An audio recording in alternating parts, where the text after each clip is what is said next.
최고위원회의 시작하겠습니다. 담배세, 주류세 올린다는 보도가 나오자 정부는 현재 검토하지 않고 있다고 발표했습니다. 당장은 아니지만 결국은 올린다는 이야기입니다. 이재명 대통령은 설탕세 이야기 꺼냈다가 반발이 거세자 발을 빼기도 했습니다. 후보 시절에는 세금으로 집값 안 잡겠다고 하더니 이제는 공공연히 보유세 인상을 거론하고 있습니다. 결국 지방선거 끝나기만 기다리고 있는 겁니다. 선거 이전에는 추경으로 현금 살포해서 표를 사고 선거만 끝나면 그 수십 배를 세금 폭탄으로 걷어들일 심산입니다. 100원 주고 1000원 뺏어가는 정권입니다. 고물가, 고환율, 고금리에 세금 폭탄까지 떨어지면 민생은 파탄나고 경제는 무너질 것입니다. 세금 폭탄을 막는 길은 올바른 투표밖에 없습니다. 이번 지방선거에서 이재명 정권을 확실하게 심판해야 국민 호주머니 더는 약탈 정치를 끝낼 수 있습니다. 국민의힘은 이 정권의 무분별한 증세를 국민과 함께 막아내겠습니다. 검찰 위제 사건이 2년 전에 비해 2배 12만 건을 넘었습니다. 지금도 매달 수백 건씩 늘어나고 있습니다. 억울한 국민의 눈물이 그만큼 쌓여가는 것입니다.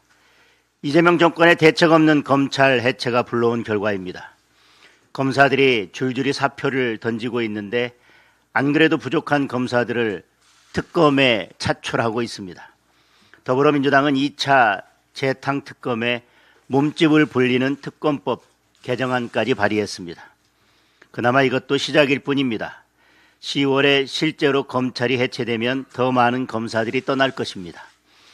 법애국죄와 사심죄까지 더해진 마당이어서 수사 적체는 해결 불가능한 수준으로 늘어날 것입니다. 음흉한 표정으로 공소시효 만료를 기다리는 범죄자들도 한둘이 아니라고 합니다. 돈 있고 빽 있는 범죄자들은 마음껏 법을 유린하고 힘없는 범죄 피해자는 눈물을 흘려야 하는 범죄자 천국 피해자 지옥이 대한민국에 펼쳐질 것입니다. 이재명 정권의 막가파식 검찰 해체 반드시 막아야 합니다. 검찰 개혁을 한다 해도 국민의 피해를 막을 대책이 먼저입니다. 국민의힘은 국민의 삶을 지킬 대안을 찾아서 제대로 된 검찰 개혁을 추진하겠습니다. 어제 북한은 김정인이 창간한 가운데 ICBM 엔진 시험을 했습니다. 타탄두 미사일 개발을 노골화한 것으로 조만간 다시 ICBM을 시험 발사할 가능성까지 제기되고 있습니다. 이처럼 북한의 안보 위협이 갈수록 커져가는데 이재명 정권은 북한의 눈치만 살피고 있습니다. 이재명 대통령은 천안함 사과 받아달라는 유가족의 호소에 북한이 사과하란다고 하겠냐고 면박을 줬습니다. 북한이 사과를 안 해도 끝까지 요구하는 것이 대한민국 대통령의 마땅하고 올바른 자세입니다. 통일부 장관은 북한을 조선민주주의인민공화국이라고 부르고 남북관계 대신 한조관계라는 용어를 쓰자고 했습니다. 북한이 우리를 대한민국이라 부르는 이유는 김정은의 적대적 두 국가론을 공식화하기 위해서입니다. 이 정권은 남북관계의 기본 프레임조차 북한의 뜻을 그대로 맹종하고 있는 것입니다. 알아서 긴다고 북한이 대화에 응하지 않습니다. 과거 민주당 정권이 대화하겠다고 돈까지 갖다 바쳤지만 결국 핵과 미사일이 되어 돌아온 교훈을 잊어서는 안 될 것입니다. 평화는 말이 아니라 힘으로 지키는 것입니다.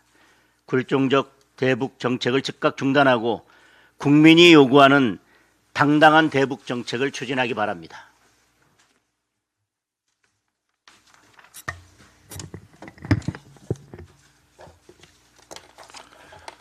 어제 더불어민주당 의원들이 박상용 검사와 서민석 변호사의 통화 녹취 일부분을 공개하면서 검찰이 이화영 측에 회유와 압박을 가했다는 대북 송금 조작 기소 선동에 시동을 걸기 시작했습니다. 그런데 공개된 녹취에는 박상용 검사의 음성만 발췌되어 있고 서민석 변호사의 목소리는 하나도 공개되어 있지 않습니다. 원본 녹취 파일에는 분명히 박상용 검사의 음성 외에도 통화 상대의 목소리가 분명히 담겨 있었을 것이고 더불어민주당 측은 아마도 전체 녹취를 모두 다 들어봤을 것입니다. 다시 말해서 박상용 검사 발언의 앞뒤 맥락을 의도적으로 잘라놓고 나서 검찰이 진술을 압박한 정황이라고 선동하고 있는 것입니다. 더불어민주당이 박상용 검사의 음성만 짜깁기해서 공개한 것 자체가 선동 목적의 증거 조작이자 진실 조작이라고 봐야 합니다. 기억나십니까? 이재명 대통령과 고 김문기 처장이 호주에서 같이 찍었던 사진 일부를 확대했다고 해서 사진 조작이라고 주장했던 것이 더불어민주당 아닙니까? 박상용 검사와 서 변호사의 통화를 짜깁기한 편집, 이 자체가 진정한 정보 조작이자 명백한 가짜 뉴스입니다. 지난해 말 더불어민주당은 허위 조작 정보 유통에 대해서 징벌적 손해배상을 규정한 언론 입틀막법을 만들었습니다. 이번에 편집된 녹취, 이것이 대표적인 조작 정보입니다. 박상용 검사는 서민석 변호사가 본인에게 이화영 씨를 뇌물죄 주범이 아닌 종범으로 처벌해 달라라고 먼저 요구했고 본인은 그 요구가 이루어지기 위한 필요 조건을 원론적으로 설명하면서 사실상으로는 불가능하다는 뜻을 밝혔다고 얘기했습니다. 서 변호사는 더불어민주당의 공천을 바라고 있을 청주시장 예비 후보입니다. 3년 만에 갑자기 녹취라고 들고 나온 것 자체가 매우 수상합니다. 시중에서는 심지어 당에서 공천장을 미끼로 회유, 압박했을 개연성이 있지 않느냐라고 하는 수군 그림까지 있습니다.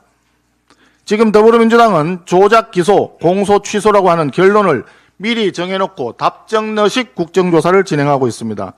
정해놓은 결론에 논리와 증거를 꿰맞추는 국정조사가 아니라 국정조작이고 대국민 선동입니다. 더불어민주당은 조작되지 않은 전체 녹취를 공개해서 박상용 검사의 발언에 반박해 보시기 바랍니다. 만약에 그것이 불가능하다면 허튼 증거 조작, 국민 선동 당장 중단하기 바랍니다. 추경 관련 한 말씀 드리겠습니다. 지난해 정부는 728조 규모의 초슈퍼 예산을 편성했습니다. 작년 대비 무려 8.1%, 54조 7천억이 늘어난 규모입니다. 그 전제는 이렇습니다. 경제 성장률 2%, 국세 수입 674조 원, 두바이유 기름값 68달러, 환율 1380원이라고 하는 매우 낙관적인 전망 가정이었습니다. 그러나 현실은 완전히 다릅니다. OECD는 이미 성장률을 1.7%로 하향 조정했고 전쟁이 장기화될 때 1% 초반까지 내려간다는 현대경제연구원의 연구 결과도 있습니다. 두바이유는 이미 120달러를 넘어서 200달러를 칠 수도 있다는 걱정이 제기되고 있습니다. 환율은 이미 1,500원대를 훨씬 넘었습니다. 이런 상황에서 단기적인 초과 세수를 근거로 25조 원의 추경을 편성하겠다는 것은 매우 위험한 발상입니다. 이란 전쟁 장기화는 경기 침체와 세수 감소, 반도체 수요 위축으로 이어질 가능성이 매우 큽니다. 이러한 여건에서 일시적 세수에 기대어 재정을 확대하는 것은 향후 세수 결손과 재정 불안을 키우는 매우 무책임한 선택입니다. 더 큰 문제는 환율과 물가입니다. 2026년 외화로 직접 지출해야 하는 예산이 55억 달러입니다. 기준 환율이 1,380원인데 지금처럼 1,500원대를 넘어가면 무려 7천억 원대 이상의 추가 재정이 소요됩니다. 여기에 원자재 등 물가 상승이 반영되지 못한 공공사업의 총사업비 증가까지 감안할 경우 재정 리스크는 매우 커질 것으로 우려됩니다. 그럼에도 불구하고 이재명 정부는 마치 트럼프가 조기에 휴전이라도 할까봐 노심초사하는 듯한 전쟁 핑계 추경을 지금 강행하고 있습니다. 내용상으로는 소비 쿠폰 등 현금 살포성 정책을 앞세운 선거 추경을 밀어붙이고 있습니다. 지금 필요한 것은 재정 살포가 아니라 정확한 위기 대응입니다. 졸속 편성과 장밋빛 가정위에 세운 모래성 추경은 경제를 살리는 것이 아니라 더 큰 위기를 앞당길 수 있습니다. 정부는 여전히 국가재정법상 이번 추경이 요건에 부합되는지 여부를 설명조차 못하고 있습니다. 아울러 경제위기에 대응하는 근본적인 대책은 손도 대지 못하고 있고 이번 추경에는 구조적 위험이 냉정하게 반영된 예산 조정에도 실패하고 있습니다. 국민의힘은 선거용 현금 살포가 아닌 산업과 민생을 지키는 생존 추경이 되도록 끝까지 최선을 다하겠습니다. 예, 최고위원 신동욱입니다. 이화영 씨의 전 변호사 서민석 씨가 공개했다는 박상용 검사의 녹취 관련한 원내대표님 말씀에 짧게 한 말씀만 덧붙이겠습니다. 저는 사실 처음부터 이런 사태를 우려를 했습니다. 민주당이 이른바 조작 기소 의혹을 밝히기 위한 국정조사라고 하는데 저는 사실 조작 기소를 조작하기 위한 국정조사가 될 것이다. 결국 국정조사는 사실 시작도 하지 않았는데 일방적으로 짜깁기 된 녹취록을 공개하면서 우기는 걸 보면 조작 기소를 조작하기 위한 의도가 너무나 명백하다라는 생각이 듭니다. 한 가지만 말씀을 드리겠습니다. 이게 벌써 예전부터 있었던 녹취록인데 왜 지금 튀어나옵니까? 작년부터 민주당은 법사위를 중심으로 이재명 대통령에 대한 기소가 조작됐다는 주장을 정말 집요하게 펼쳐왔습니다. 그런데 그동안은 이 녹취록이 어디 있었습니까? 민주당의 해명을 들어보면 이 서민석이라는 분이 그동안 어디 있는지 모르다가 지금 갑자기 찾아냈다 이렇게 얘기를 합니다. 이게 국민들이 납득할 수 있는 얘기입니까? 휴대전화 안에 아마 녹취록이 들어있었을 텐데 이걸 갑자기 어디 잃어버렸다가 찾아냈다고 하는 아주 신통한 기술을 지금 발휘하고 있는 것 같은데 이것만으로도 조작 기소를 조작하기 위한 국정조사를 하려고 한다는 게 명백해졌습니다. 여기서 멈추시기 바랍니다.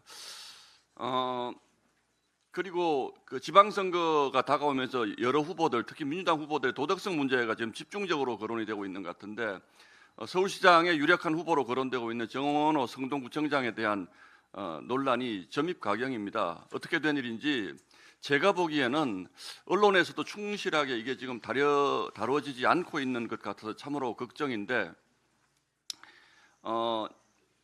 최근에 나온 그 보도를 보면 정원호 구청장이 2022년도에 지방선거 치를 때 500만 원을 16명으로부터 후원을 받았는데 최고액이죠. 후원금.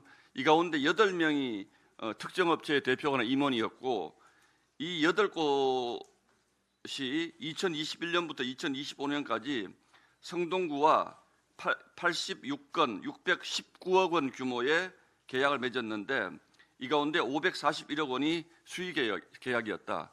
그러니까 최고액 수의 후원을 한 8명이 소속된 업체가 541억 원을 수의 계약으로 받아갔다 이런 내용입니다.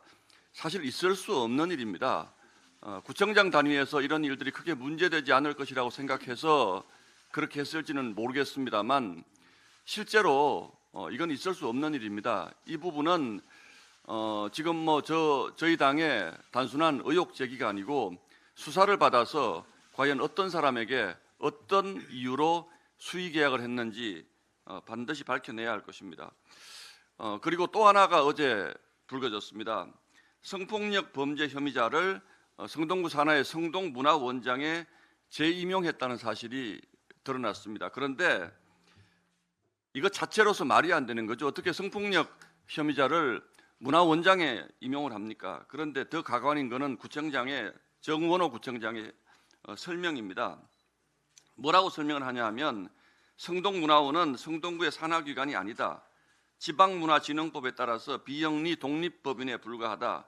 문화원장은 문화원 정관에 따라서 이사회에서 자체적인 투표로 선출된다. 자, 그 다음이 참 가관입니다. 오히려 서울시의 관리 감독 권한이 있다. 오세훈 시장에게 따져 물어야 한다. 성동문화원장이 성폭력 혐의자를 임명된 것에 대해서 오세훈 시장에게 따져 물어야 한다라고 주장을 하고 있습니다. 이런 분이 과연 서울시장 후보가 되어서 되겠습니까? 저는 이제 정원호 구청장에 대해서 이재명 대통령이 픽했다고 해서 뭔가 있겠거니라고 생각을 했고 아직 정식 후보가 되지도 않았기 때문에 참았습니다만 사실은 이런 분이 서울시장 후보로 거론되는 것 자체에 대해서 참을 수 없는 수치감을 느낍니다. 지금이라도 당장 본인이 뭘 잘못했는지 지금 전혀 깨닫지 못하고 있는 것 같은데 서울시장 후보 자리 당장 내려놓고 수사받을 준비하기 바랍니다. 이상입니다. 네, 최고위원 김민수입니다. 지난 22대 총선 민주당 국회의원 출마자 중 무려 89명이 전과자였습니다. 이번 지방선거는 어떻습니까? 민주당 부산시장 유력 후보자 전재수는 통일교 뇌물수수와 증거인멸 의혹으로 수사를 받고 있습니다. 울산시장 후보로 확정된 김상욱은 대부업체 유착 의혹과 허위 해명에 대한 혐의를 받고 있습니다. 경남지사 후보로 확정된 김경수는 댓글 조작 범죄로 감옥까지 다녀왔습니다. 민주당은 대한민국 경제 산업의 근간이자 자존심인 부울경을 범죄자 및 범죄 혐의자들로 라인업하고 있습니다. 이는 부울경을 넘어 우리 국민을 우습게 보는 작태입니다. 부패한 권력이 지방 권력까지 잡게 된다면 시민의 삶이 무너집니다. 세금은 낭비되고 경제는 무너지고 공정이 사라집니다. 이번 지방선거 4년마다 돌아오는 선거가 아닙니다. 자유민주주의 질서를 파괴하는 민주당과의 체제 전쟁입니다. 민주당 공천뇌물 사건부터 통일교 금품 수수 사건 등 부패와의 전쟁입니다. 악법을 밀어붙이고 사법 시스템을 붕괴하는 이재명 정권, 독재와의 전쟁입니다. 우리는 이번 지방선거가 국가와 국민 스스로를 지키는 체제 전쟁이자 부패와의 전쟁, 독재와의 전쟁임을 기억해야 합니다. 이런 와중에 이재명 정권의 체제 붕괴를, 부패를, 독재 정치를 비판하지 않고 싸움의 본질을 흐리고 오로지 우리 진영과 당대표를 공격하는 부역자들이 넘쳐납니다. 국가적 위기 앞에 내부 분열을 획책하는 자, 그들이 곧 부역자입니다. 다가올 6월 우리 스스로를 지키는 마지막 선거가 될 수 있습니다. 6.3 지방선거, 국민의힘을 선택하는 일이 국민 스스로를 지키는 길이 될 것입니다. 지난주 말씀드렸던 TF 관련 한마디만 더 드리겠습니다. 지난주 목요일 제가 공정선거 TF를 저라도 발족하겠다라는 말을 한 이후에 여러 언론들께서 김민수가 부정선거 음모론을 다시 띄웠다라는 기사를 여러 곳에서 나왔습니다. 대한민국 선거 시스템을 개선하고 공정선거를 위해서 감시체제를 강화하자는 것이 어떻게 부정선거 음모론으로 이어집니까?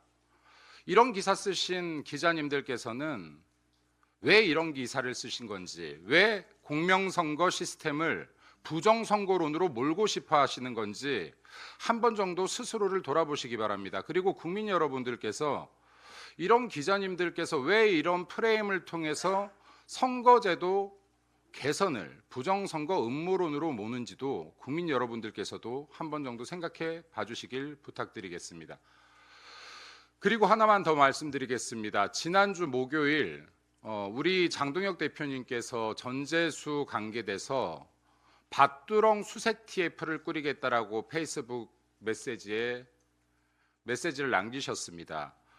전재수의 지역 보좌관이 본인이 당항에서 밭두렁에 하드디스크를 버렸다라고 했는데 제가 알아본 바에 의하면 전재수 의원 지역 사무실 근방에 밭이 없습니다. 네. 당항에서 버렸다라고 하면 10km, 20km 가서 버리진 않지 않았겠습니까? 당항에서 버렸다면 그 근방에 버리지 않았겠습니까? 전재수 의원 사무실 주변에 밭두렁이 진짜 있는지 없는지 잘 모르겠습니다만은 최소한 전방 4km 이내에 밭들이 어디에 있는지를 확인해서 실제 밭두렁 TF를 운영하고 수색을 시작해 보려 합니다. 네. 이번 주 내에 저희 당에서 이에 동의하시는 분들과 수색을 진행하려고 하는데 많은 국민들께서 함께 해주셔서 밭두렁 한번 뒤져보시면 좋을 것 같습니다. 날짜 공지하겠습니다. 이상입니다. 네.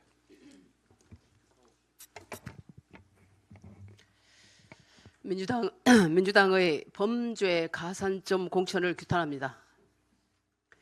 6월 3일 지방선거와 함께 치러지는 국회의원 보궐선거를 앞두고 민주당의 도덕적 해이가 한계치를 넘었습니다. 국민에 대한 최소한의 염치도 공당으로서 부끄러움도 없습니다. 잘못하고 죄 지은 사람이 공천에서 더 유리하다면 민주당의 공천 기준에는 청년 가산점, 신인 가산점이 아니라 범죄 가산점이 있는 것이 틀림없습니다. 세 가지 사례만 말씀드리겠습니다. 먼저 인천 계양을 보궐은 내꺼라는 송영길 전 민주당 대표. 그는 수감 후 2심에서 무죄를 받았지만 이는 증거 수집의 절차적 하자 때문이지 불법 정치자금 7억 6천만 원을 받은 일이 사라진 것이 아닙니다. 그의 전당대회 때 돈봉투 사건의 당사자이자 정치적 동지였던 서초 9분, 심지어 언론 앞에서 어부박까지 해드렸던 이정근 전 사무부총장은 여전히 감옥에 있습니다. 송 전 대표가 2022년 인천 계양을 국회의원직을 버린 것도 서울시장 선거 출마, 즉 자기 출세를 위함이었습니다. 그런 송 전 대표가 요즘 마치 당을 위해 국회의원직을 포기하고 아무 죄 없이 대통령을 위해 감옥 갔다 온 것처럼 큰 소리칩니다. 민주당은 더합니다. 그에게 어떤 지역 공천을 줄까 고민 중입니다. 안산 단원을 보궐선거는 더 가관입니다. 형사범죄인 대출 사기로 당선이 취소된 양문석 씨가 마치 자기 재산 물려주듯 후임자를 낙점하고 있습니다. 그가 안산을을 맡아달라고 공개 요청한 김용 전 부위원장은 불법 정치자금 수수 혐의로 2심 징역형까지 선고받은 사람입니다. 이를 바로잡겠다며 도전장을 내민 코인 김남국 의원은 현지 누나 훈시기형 사건으로 청와대에서 경질된 인물입니다. 지금 안산을 선거가 이런 타락한 자들의 놀이터가 되고 있습니다. 보궐선거를 열리게 한 잘못이 있는 정당은 무공천으로 그 책임을 진다. 이건 이제 옛말입니까? 경기 평택을 보궐선거가 왜 생겼습니까? 민주당 당선자의 거짓 재산신고 때문입니다. 민주당은 이런 범죄자들을 공천한 잘못에 대해 사과 한마디 없이 혹여 유권자가 노여워하지 않을까 눈치조차 보지 않고 무공천이 아닌 공천장을 누구에게 나눠줄까 고민하고 있습니다. 심지어 범죄 가산점을 더 주려고 합니다. 이러니 상식이 바로 서겠습니까? 법치가 바로 서겠습니까? 우리 아이들에게 죄 짓지 말라, 부끄럽게 살지 말라, 어찌 가르치겠습니까? 민주당은 지금이라도 범죄 가산점을 폐지하고 법적 도덕적으로 문제 있는 인사를 배제하십시오. 그보다 먼저 민주당의 공천 실패를 사과하고 귀책 사유가 있는 보궐선거 지역은 무공천 하십시오. 덧붙여 에너지 위기 관련 당의 제안 드립니다. 중동 전쟁에 따른 유류 대란으로 3차 오일 쇼크가 오지 않을까 최근 국민 불안이 너무나도 큽니다. 당내에 3차 오일 쇼크 저지 및 에너지 안보 TF를 바로 구성합시다. 국민의 불안을 덜고 국가적 에너지 위기를 극복하는데 국민의힘 전문가들의 지혜를 모아야 한다고 생각합니다. 혹여 집권 세력의 실수가 돌이킬 수 없는 피해로 이어지지 않도록 우리 국민의힘이 실력으로 견제하고 대안을 제시해야 할 때입니다. 이상입니다. 청년 최고위원 우재준입니다. 우리 국민의힘은 이번 6.3 지방선거에 정치 참여의 문턱을 낮추고 오직 실력과 비전을 중심으로 자유롭게 경쟁할 수 있도록 청년 오디션 방식을 도입했고 공천의 전 과정을 국민 앞에 투명하게 공개했습니다. 온라인 국민투표에서 1차 예선을 뚫은 후보들은 본인의 역량을 검증하는 압박 면접을 통해 2차 역량 검증을 거쳤고 지난 토요일 최종 팀 경쟁 미션을 통해 총 10명의 최종 우승자가 발표됐습니다. 치열한 경쟁과 엄정한 심사를 거쳐 각 지역을 대표해 비례대표 청년 후보로 최종 선발된 여러분께 진심으로 축하의 말씀을 드립니다. 이번 청년 오디션은 국민과 함께 만드는 열린 정치 그리고 미래 세대를 향한 책임 있는 정치로 나아가는 의미 있는 발걸음이었다고 생각합니다. 서울 지역 최종 우승자 최종부님은 2014년 새누리당 미래세대위원회 정책위원장 시절부터 지금까지 단 한 번도 우리 당을 떠나지 않은 정통 보수 청년입니다. 국회와 대통령실을 거치며 닦아온 정책 실무 경험으로 서울의 부동산 문제에 신선한 해결책을 제시할 수 있으리라 믿어 의심치 않습니다. 인천 지역 최종 우승자 이범성님은 대학생 보수단체 리더로서 대학가에서 공정과 정의의 가치를 지키기 위해 청년 보수의 시각을 공적 담론으로 끌어올린 유능한 보수 청년입니다. 인천시의 행정체제 개편에 발맞춰 새롭게 출범되는 재물포 르네상스 프로젝트가 성공적으로 추진될 수 있도록 청년의 시선으로 새로운 원동력이 되어주기를 바랍니다. 경기 지역 최종 우승자 김한슬님은 EBS 입시 대표 강사 출신 교육 전문가로서의 전문성을 바탕으로 우리 당의 구리시의원으로 활동하며 지역에서부터 차근차근 정책 실무 경험을 다져온 보수 일타 강사입니다. 1호 공약으로 제시하신 고등학교 연습고사로 우리 학생들에게 재도전의 기회를 부여하고 경기도를 넘어 대한민국 교육 정책의 새로운 전환점을 만들어 주시기를 바랍니다. 충남 지역 최종 우승자 이병훈님은 공주대 총학생회장 출신으로 교육부 장관 청년 보좌역을 지내며 현장 중심 청년 리더로 활동해온 우리 당의 소중한 청년 인재입니다. 책상을 치우고 15개 시군으로 나아가 경청하는 현장 중심의 정치를 하겠다는 약속 끝까지 지켜 충남 발전의 새로운 엔진이 되어주기를 바랍니다. 대구 지역 최종 우승자 주호동님은 지역에서 중소기업을 경영하면서도 대구시당의 청년위원장으로서 대구 청년정치연수원을 부활시키고 운영하는 데 힘써온 책임감 있는 청년 리더입니다. 지역에서 탄탄한 기업을 성공적으로 경영해온 경험으로 대구의 경제 성장을 위해 최선을 다해 주시기 바랍니다. 경북 지역 최종 우승자 허지훈님은 현재 중앙당 부대변인으로 활동하며 당 안팎에서 젊은 보수 스피커로 활동해온 경북 영주 출신의 유능한 청년 정치인입니다. 국가보훈부 장관 청년보좌역, 대통령직 인수위원회를 오가며 쌓아온 정책 연구 및 실무 경험으로 청년이 머무를 수 있는 경북이 될 수 있도록 새로운 원동력이 되어주시기 바랍니다. 부산 지역 최종 우승자 배광구님은 2014년 지방선거 당시 대학생 신분으로 부산 사하구 의회 의원으로 당선돼 최연소 당선자로 화제가 되었던 지역 기반 청년 일꾼입니다. 빨간 옷을 입고 그 누구보다 빠르게 민원 해결을 앞장선다고 주민들께서 지어준 장림동 적토마라는 별명, 이제는 부산에서 이어갈 수 있도록 열심히 해주시기를 바랍니다. 경남 지역 최종 우승자 김영록님은 14년간 청년당원으로 활동해오며 우리 당이 어려울 때도 변함없이 청년당원들과 함께 자리를 지켜온 의리의 보수 청년입니다. 현직 창원시의원이자 경남도당 청년위원장으로서 현장에서 느끼는 지역 청년의 어려움을 이제는 더 넓은 곳에서 해결할 수 있도록 정책으로 앞장서 주기를 바랍니다. 강원 지역 최종 우승자 서영일님은 강원대 삼척 도계 캠퍼스 총학생회장 및 삼척 청년 상공회의소 회장을 역임할 뿐 아니라 오랜 시간 지역에서 청년 봉사단을 운영해 온 지역 밀착형 청년 일꾼입니다. 18년간 힘써온 지역을 향한 봉사 정신을 이제는 더 넓은 곳에서 더욱 힘차게 발휘해 주시기를 바랍니다.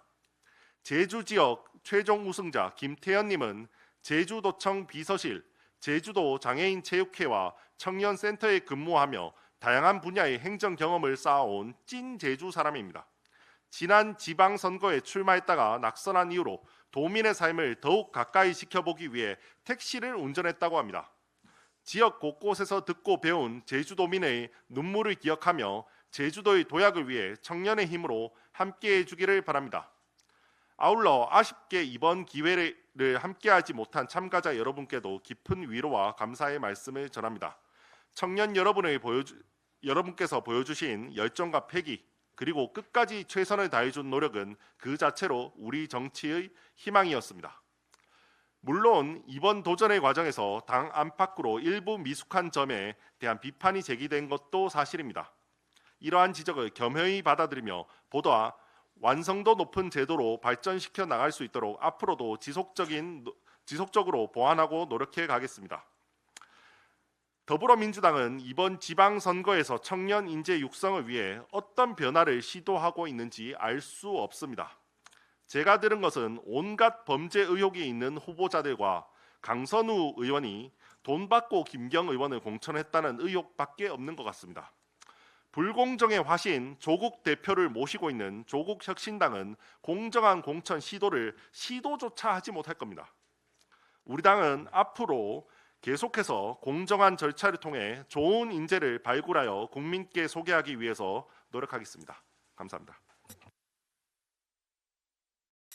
제가 소품을 좀 준비해서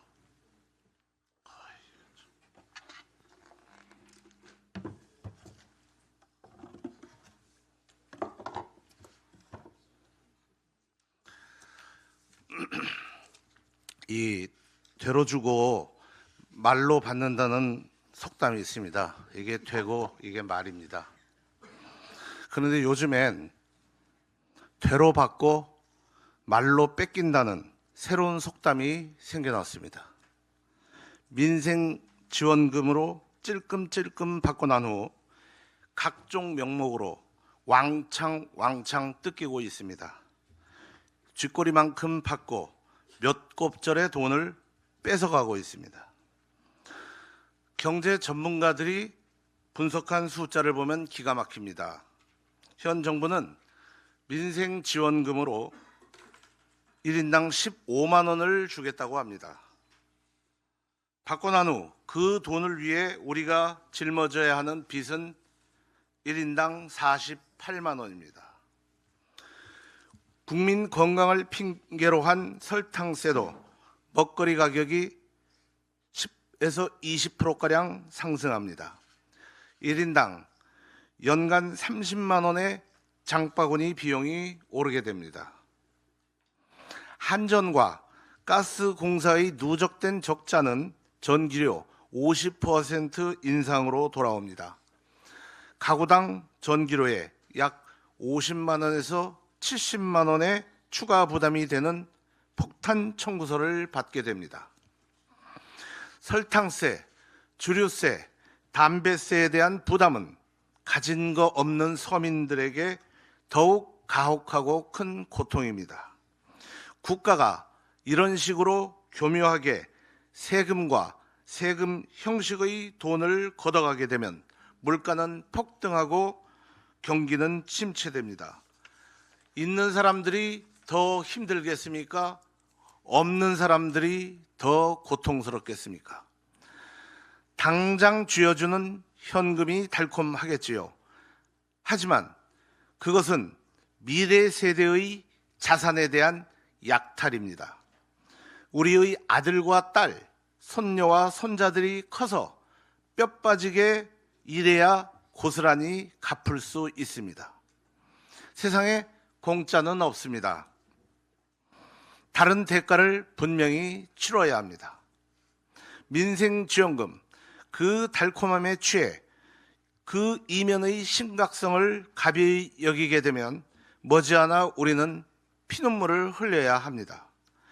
이 냉혹한 현실을 꼭 기억하셔야 합니다.